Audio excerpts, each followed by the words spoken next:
cède maintenant la parole au député de Tachereau. Merci, Madame la Présidente.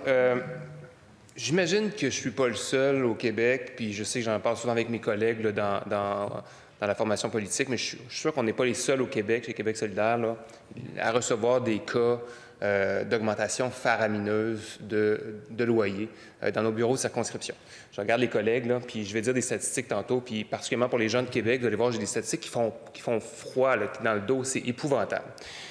Il n'y a pas longtemps, j'ai reçu une locataire qui voulait me sensibiliser à sa situation personnelle. Donc, elle habite dans ma circonscription, dans Tachereau. Le propriétaire est occupant. Elle a fait le choix d'acheter, d'aller sur le marché privé, d'acheter une résidence, un condo ou une maison, je ne sais quoi. Donc, de quitter son logement à partir du 1er juillet. Elle paie un loyer là, qui est à peu près de 1 200 $ par mois actuellement.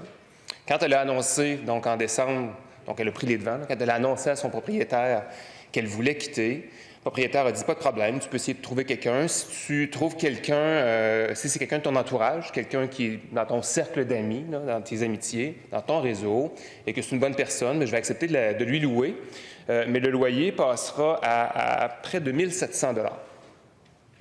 Près de 1 700 $. Puis si c'est quelqu'un que je ne connais pas ou que tu ne connais pas, en fait, que tu ne connais pas, qui n'est pas de ton réseau, bien, ce sera peut-être plus que ça. Donc, une augmentation là, de plus de 40 % entre deux locataires. L'idée étant, ça c'est les paroles du propriétaire, que c'était pour payer son fonds de pension. 40 % d'augmentation entre deux locataires. Il y a quelque chose dans les mécanismes de surveillance et de protection puis de supervision des hausses de loyer au Québec qui ne fonctionne pas, parce que c'est possible de le faire. Évidemment, la prochaine personne pourrait décider de recevoir, de trouver l'information sur l'ancien loyer payé par la locataire actuelle et de contester au tribunal administratif du logement la hausse de loyer qui est enregistrée. Ah, je n'ai pas dit, hein, mais c'est pas chauffé, pas éclairé. C'est quand même des prix importants. Mais qui veut commencer une relation avec un propriétaire du lieu dans lequel on habite, sur la base d'une contestation au tribunal administratif du logement? Je ne sais pas s'il y en a parmi vous qui ont déjà été locataires. Moi, je l'ai déjà été. On a probablement tous été locataires étudiants, minimalement. T'sais. C'est jamais un moment agréable, cette période d'augmentation des loyers. C'est jamais quelque chose qu'on aime. Moi, j'en garde un souvenir pas très agréable. Pas très agréable, Madame la Présidente.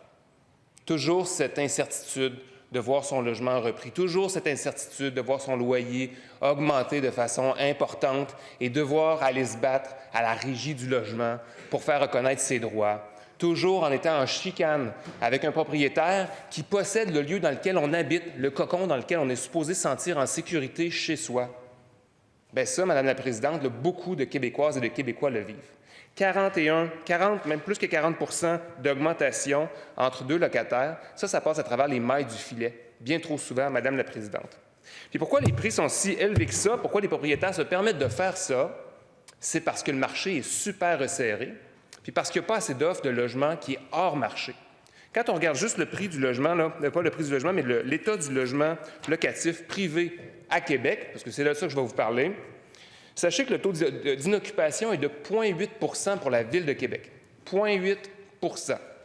Un taux d'équilibre, normalement, selon la SCHL, selon les instances québécoises également, la SHQ, un équilibre est à 3 %. Il y a même des acteurs qui disent qu'on devrait monter ce taux d'inoccupation-là parce que même à 3 % le marché est serré et il n'aide pas les locataires. 0,8 %. Ça, c'est le plus. Ça, c'était en 2024, Madame la Présidente, c'est le taux le plus faible depuis 2009. Quelques détails, parce que là, le 0,8 % là, il n'est pas égal partout sur le territoire de la Ville de Québec. En Basse-Ville, il est de 0,2 %. 0,2 %. Ça veut dire 2 logements libres pour chaque 1 000 logements sur le marché. Dans Beauport, 0,4 %. Dans Charlesbourg, 0,7 %. Dans la Haute-Saint-Charles, 0,3 %. 0,3 logements de libre sur chaque 1 000 logements. Dans Val-Bélair, l'ancienne Lorette, 0,2 %. Ça, c'est les chiffres avec lesquels les locataires vivre, Madame la Présidente. Et il y a beaucoup de gens qui se font dire, quand ils appellent le Bureau d'animation et information de logement, qui est l'organisme qui aide les locataires à défendre leurs droits, il leur dit « déménagez pas, il n'y en a pas de logement de libre, il n'y en a juste pas ». Alors on nous dit de l'autre côté, il faudrait construire plus.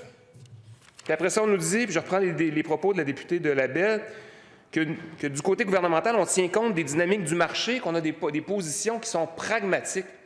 Le marché privé n'a jamais réussi à solutionner la crise du logement. Il est la source de la crise du logement, Madame la Présidente. Il est la source de la crise du logement. Les personnes là, qui vivent ou qui possèdent des logements ne sont pas là pour faire de la charité chrétienne, non? Ils sont là pour faire de l'argent. Comment voulez-vous concilier faire de l'argent avec, de l'autre côté, loger son monde à un prix raisonnable? Pour ce que ça marche, là, il y en a des belles initiatives un peu partout. Ça prend des initiatives fortes qui sont pragmatiques, parce que croire que le marché va tout régler, ce n'est pas pragmatique. C'est de la pensée magique, Madame la Présidente. C'est de la pensée magique. Ce qu'il faut, c'est des interventions fortes. C'est des interventions fortes du genre construire du logement social en masse. Là où on a un impact significatif, c'est des endroits comme la ville de Vienne où on a 60 % de logements hors marché. La ville, l'État s'investissent dans la création de logements destinés à du monde. Puis dans le logement qui est hors marché, là, il y a aussi des gens qui sont très riches. Il y a des gens qui sont de la classe moyenne, puis il y a des gens qui sont plus pauvres qui sont là-dedans. Mais ça fait un marché qui est capable de répondre pour vrai aux besoins des gens, tout en leur garantissant qu'il n'y a pas une bulle spéculative qui va embarquer puis qui va faire dérailler le niveau de vie ou la qualité de vie des gens dans un lieu donné. Depuis quand le marché privé serait la solution à la crise du logement? Je veux dire, ça ne tient pas la route. Ça ne tient juste pas la route. Alors moi, je pense que des solutions comme celle qui est apportée par mon collègue de Laurier-Dorion sont tout à fait raisonnables, sont tout à fait pragmatiques. Plafonnons les hausses de loyer. Faisons-le réellement, ces interventions importantes pour dompter le marché privé. Puis une fois qu'on aura fait ça, on construira en même temps, en parallèle, davantage de logements sociaux. Pas davantage de logements, davantage de logements sociaux. Parce que l'offre et la demande, là, dans le prix d'un loyer, là, ça fait toujours que les locataires sont perdants à la fin. Par contre, si on investit massivement dans la construction de logements sociaux, on vient se donner les clés pour avoir un marché de l'immobilier qui est bridé pour les prochaines années, qui va servir à ce à quoi il devrait servir, loger du monde à un prix raisonnable qui ne dépassera pas 25-30 % de leurs revenus pour vivre dans un logement qui est décent. Merci, Madame la Présidente. Merci, Monsieur le député.